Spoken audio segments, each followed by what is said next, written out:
Welcome to On Our Watch, a podcast about coastal erosion and sustainability in Louisiana, as well as the implications for coastal systems worldwide. My name is Marian Evans. I'm a filmmaker and a producer of the documentary On Our Watch, a feature-length film about Louisiana's coastal land loss crisis. The film's director, Jonathan Evans, and I are proud to produce this podcast series that will continue to explore important coastal issues through conversations with local residents, community leaders, and experts. In this episode, we're speaking with Sage Michael Pellet. Sage Michael is the New Orleans climate justice organizer at Healthy Gulf, an organization focused on supporting a thriving ecosystem on the Gulf Coast. Sage Michael is a community activist and organizer working to better the quality of life in his hometown of New Orleans. And now, our interview with Sage Michael Pellet. Thank you so much for joining us today, Sage Michael. Not a problem. So you are the New Orleans climate justice organizer at Healthy Gulf, and I was wondering if you could tell us a little bit about why you were drawn to a career in environmental and community advocacy. Wow, it was actually a culmination of events and experiences in my lifetime. I'm born and raised in New Orleans. I say I'm raised in New Orleans. I grew up really one of those academic kids that came through places like Dookie Chase in New Orleans. I went to school around there. I lived in the housing projects of Lafitte and Central City. What drew me to environmental justice was really learning and seeing a lot of environmental injustices go on in our community. A lot of time we face a lot of time from hurricanes and flooding. But heat is another one. And cancer is another. And so until I started caring for my community in ways I can, with initiatives that I spearheaded, with litter abatement and beautifying our community, it really connected me even more in depth with the nature and being good stewards and what we could do to make a better place that we can all live in. Right. And how would you define the term climate justice? Well, to me, climate justice, whenever we say the word justice, then there is an injustice going on. And so let's define some of these climate injustices that's going on. For one, the work with Healthy Gulf, what we have going on is that there's a lot of industries in Louisiana that you take our resources for their own profit, that make emissions into our environment, that produces a lot of waste.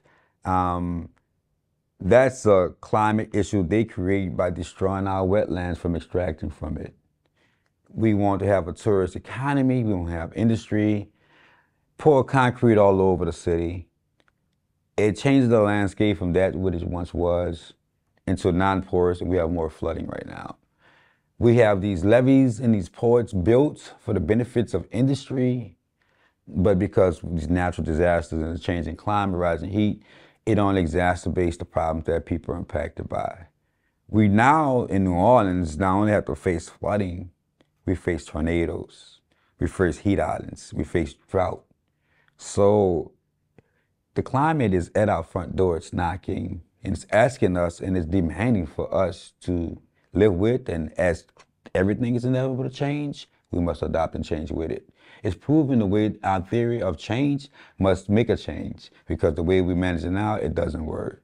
I would say this, and I came up with this thought: how do we manage, speaking of storm water, that's what work I do with my job with Healthy Gulf, I help us flood less, and how make them community empowerment to invest it into sustainable ways we could live with water and store water and make better quality water. But how could we ever have manage something that we have yet to understand, we have yet to build a relationship with, and we have yet to sit in the midst of it and feel the heartbeat of the water. Understand the water when it's calm, understand the water when it's stormy, understand the water as it goes through its cycles, through its life period. I only think that until we really could take a step back and really build a holistic relationship with water, and that's where we could move forward with managing it. In my work, I found the disconnect that we're so forward into managing and controlling, improving, but we're not connecting with it, what it is itself. For me, the climate justice is to rewind the clock back, connect with our existing ecosystem, see the historical ways we learn to manage it, and what could we can improve moving forward, bringing the people along all the way. That's part of the justice, that the people were done for, not done with. Mm-hmm.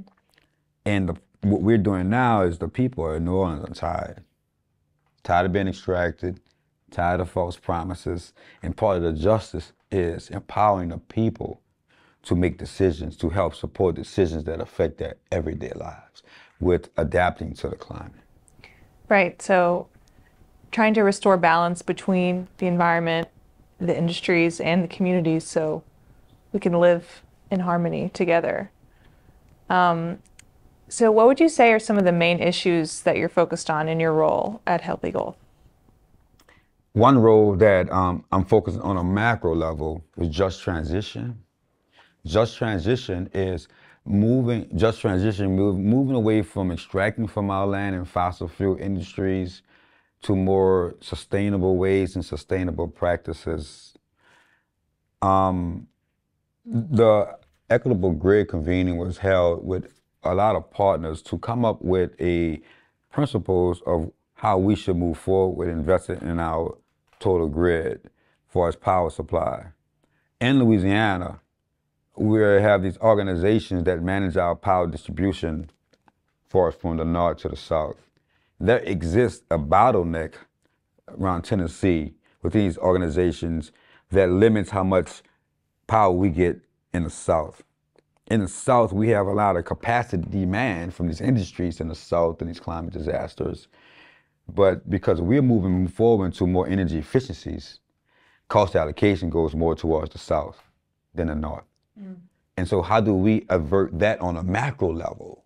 And so when I hear cost allocation on a macro level, that cost allocation going down to my mothers and my father and my uncle and those young people trying to move on their own. So while it's on a macro level there, part of my work is looking out for the community on a macro level. So when it's come down to pay their light bill, these costs are not passed down the line of that something that they can't control because we're feed up. And that's what they're gonna wind up being. If you on their bill they can't control, they can't negotiate. And so that's part of my work with Just Transition right there. Okay, awesome. And you said you also do a lot with stormwater and flood management? Yes, definitely. Part of my work I started in 2020 with restoring a historic site called Lincoln Beach. It was opened in 1939 as a bathhouse during the segregated South times when black people wanted to enjoy the waterways at a place called Pontchartrain Beach on the west end. But during segregation, black people was forced not to be able to enjoy those waters as they developed the lakefront. Black people were not able to purchase homes because of redlining mortgage practice that prevented black people purchasing homes. But there was a place created in New Orleans East called Lincoln Beach. I started restoring that during a time when a lot of black bodies were being lost to at the hands of police or police lights. And then historically seeing my community go through everything from over-incarceration, because we have a large incarceration rate in New Orleans and Louisiana, which we worked on. Disaster capitalism. Every time a storm hits, I feel like we're getting pushed into the water. So part of the work now is to make sure that people are at those tables, centering community. Right. So, yeah, I'm interested to hear more about your efforts to restore and reopen Lincoln Beach. How did that initiative start for you, and where do things stand with that now?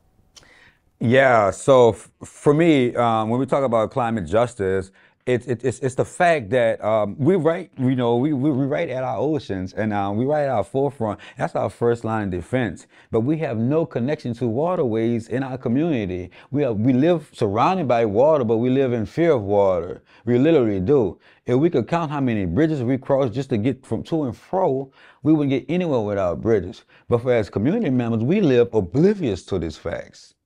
In other communities like Miami, Amsterdam, Norway, and things like that, they develop water communities. I found to believe that water heals us. It's a natural therapeutic healing for our community that's traumatized by all these interlinks of injustices like disaster capitalism, not being able to afford your house. Your job is gone now. COVID hit. When COVID hit, that gave a time like, what are we gonna do? Everything stops.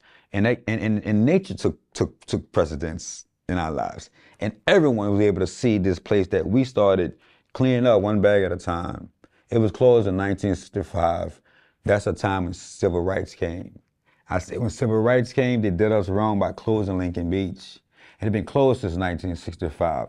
But as a Boy Scout, as a bird lover, as a bird nerd, as a landscape, as an artist, as a poet, as an organizer, I saw this 17-acre facility that if we could just do it one bag at a time, one piece at a time, and show the glory of what I call heaven on earth compared to what we see on the news, I could really give my people, our community, hope in a time where people was lost with government not really like turning from Katrina into seeing a new generation of New Orleans, like this rejuvenation. I want to show what community could do for ourselves. Invest in self. We don't have to wait on anyone else. And that's what we did. Let a community-based effort cleaning up, restoring the site, and showing what a beautiful gem we have in New Orleans. And it's been since 2020, we have been able to show people and bring value to that place, to the fact that we have $24.1 million dedicated with mixed funds. Part of those funds is $8 million come from the BP oil spill settlement. That's called the Restore Act funding. New Orleans, and I'm thankful that New Orleans, had the mindset to say the BP oil spill affected our economy. We have a tourist economy based on seafood now, that they say, listen, we're going to take from this disaster, we're going to invest it into this thing that we know works for community. I know that if we focus on this one thing that's been going on since 2020, it's 2024 now. We just had another announcement, Congressman Troy Carter earmarked $4.1 million for a bridge for Lincoln Beach. Okay. That's to connect the parking lot, which is on this side of what is now Haynes Boulevard, but will now be Lincoln Beach Boulevard because of community efforts. A bridge from the parking lot onto the beachfront site, and that's to make sure we have everything in place, investing in the community to move forward. And the community vision process and community vision plan is moving forward as well. We don't want this to be a project as a brick and mortar project. We want it to be a nature-based solution where the community is at the decision-making table all the way, working hand in hand with Sasaki Associates, who has the master design contract, digital engineering, who has done the assessment on the project, is moving forward to making sure that we get all the utilities and the bridge built. So we want to make sure that the community is involved every step of the way. Absolutely. It's a proud thing to do. That must be really rewarding to see something so community-driven gain so much traction, to see it from the ground up. It's very rewarding because our community, we have seen people, we have not seen a rise. We have not seen sustainability. This word that's used like resilient is old. You shouldn't have to be resilient. And so to see community power in play is something I intentionally wanted to do. Let your light shine before man. Do not let your light shine under a bushel. Be an example to people, inspire people. I took up on the stage, one distinguished for wisdom, because I wanted to give my community something past my life on this earth. But being able to have a project that lived past me is very beneficial, and I feel as though the work and support help the Garvey community is very rewarding. Yeah. Awesome. And so I know another project you're involved in is the New Orleans East Community Water Plan. So I wanted to ask you about what that project entails and how that came about. Yeah, so when the New Orleans East Community Water Plan, it stemmed from, so in New Orleans there are a lot of plans, right? So Aaron Chang with Civic Studios and Walt Disney Institute, he worked with the Greater New Orleans Urban Water Plan 10 years ago. He worked in those rooms with engineers to come up with a plan. And it just celebrated 10 years of that plan being in existence. And so we're like, Aaron's like, what are we going to be doing with that plan? So we took, I was able to see a concept called transforming canals, and I fell in love with it. I fell in love with it because New Orleans East has a canal system that that's not used as a resource. It scars in our backyard. These outfall canals drain water from our city so we can live in it. Not only just storm water, but groundwater as well. And also underpasses are drained constantly as well because we are underwater. But these places are not developed where community can enjoy it. I can travel to Bayou St. John and see a canal developed for people to enjoy. People travel to Amsterdam and Norway and the Dutch dialogues to see how people live with water and have these canals and live it. I'm tired of looking at the TV, watching someone in a boat enjoy their canals, and I have to pick up a car, use fossil fuels, get on a plane, use fossil fuels, spend all my hard-earned money, pay for this trip to go enjoy something which we entitled a project called Waters by You. Mm-hmm. I want people to see the waters by you and to appreciate that. So with the Northern East Community Water Plan, we looked at one concept, transforming canals. Say, how can we develop that? That's inside the levees. We also took up, connect with the Vietnamese communities in New Orleans East as well. There are two demographics, large demographics in New Orleans East. Vietnamese population live further north, further east, Michoud, LC Forche. Black population live west. It's all mixed up, but we live isolated. We live isolated. We don't exchange cultures as I did when I was at Eleanor McMain High School, was a magnet school with academic requirement, and we had demographics of all people there. And I missed that. Mm-hmm.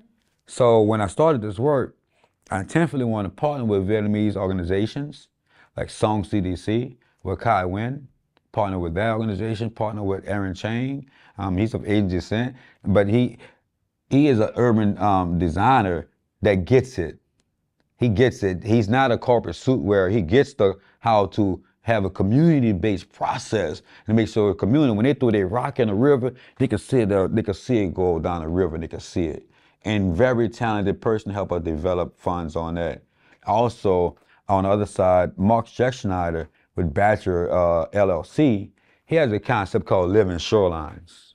If you ever get the opportunity to look at Lincoln Beach now, on the outer perimeters, you'll see what I call Batman wings, but those are land creation projects to help improve water quality. That's planting submerged plants and shoreline to build shoreline. Mark has the idea of a living shoreline where we could create buffer zones all along New Orleans East that will create wildlife habitat, but will also create land, also reduce the storm surge part of that. And last, the Vietnamese community has been doing gardens for a long time, using those canals as water. We're looking at moving to create floating gardens, using solar battery power, and making sure we improve the water quality, because the canals are not looked at as far as water quality, because you only look at like you flush a toilet, and the toilet is the lake. But I try to tell people, if you want your crawfish, if you want your oysters, and then use that, if you want to enjoy all this, then don't destroy that which makes that. So dealing with the New Orleans Community Water Plan, we come up with a cohort and a program to give community members, the Black and Vietnamese community members, the experience. Educate them on fish and plants and water quality and stormwater mitigation and pumping systems, and give them a tour of all these features. Expand their mind and let them network together and exchange culture. It was so great to bring these community members together in their different spaces and see one time we introduced the Vietnamese community to yakami. That's a fusion of Black and Asian food together. And then they were yakami like, oh, this is nice, this is sweet. Then introduced them to king cake. Oh, we don't have a word for that. So, and they introducing us to Vietnamese pastries, and it's such a great thing to get more build a village, but build power within it, with a relationship with our water and advocates for themselves. So we had a cohort that we just finished to make sure we built leaders, applying for funding as well. Part of my theology is to make sure that funding gets to community members and make sure that they are looked up as subject matter experts as well.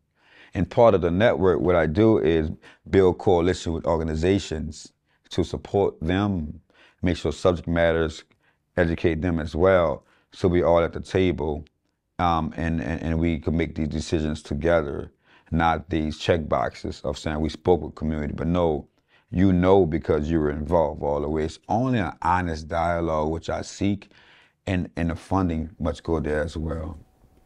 That's so cool. I feel like that is so valuable to, beautify the nature around you, the water and the gardens, so because it really does bring people together so you can all enjoy it, you know? So how does your work as the New Orleans Climate Justice Organizer fit into the larger mission at Healthy Gulf of supporting a thriving ecosystem on the Gulf Coast? Yeah, so we just got off a call today. Unfortunately, the things that we face in New Orleans, our organizer Breon faced in Lake Charles, there's no borders in nature or in water. Yeah. No borders. So when the plants that are polluting the community members in Lake Charles, those plastic producing plants, that travels the railway through New Orleans. Those plastic products are consumed by New Orleans tourists. That trash, and all those plastic beads, everything else, and all that trash goes in our storm drains or landfill. That landfill gonna be a brownfield, hazardous waste one day, and then maybe one government might say, let's build some houses on top of it without them knowing. So in New Orleans, they had people, Garden Plaza residents, that just had to get relocated because their home was on a hazardous landfill. $35 million that they had to fight for to get relocated. So that work that's in Lake Charles, those plants are and we're part of the pipeline right there.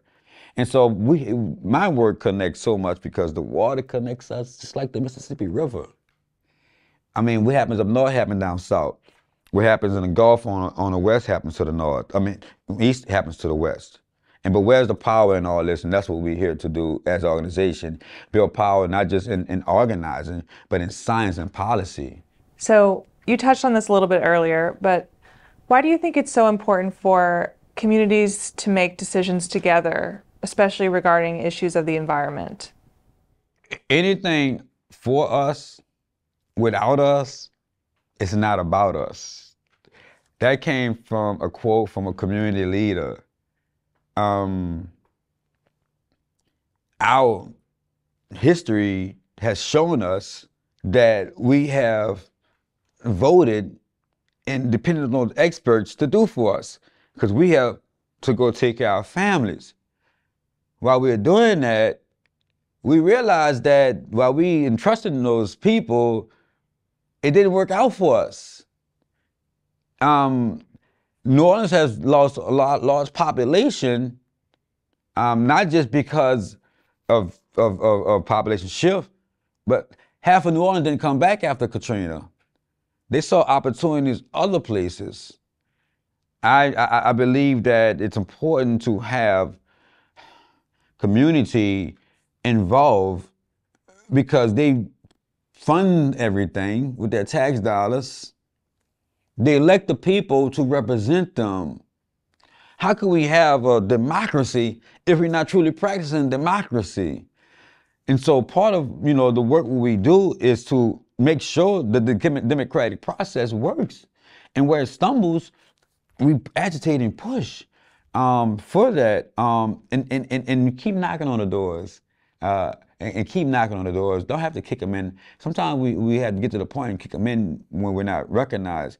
But my lived experience in New Orleans is the fact that we're not educated, we're not empowered. It's always waiting on someone else to do for us. We're not taught all these things I'm learning in school. It's not part of our educational curriculum at all. And how can you have an educational system that I'm on and learn about these things? I'm 49, but I'm learning about these other situations. So our government, our education system, our economy is not set up for that which is around us. And I really want to change that.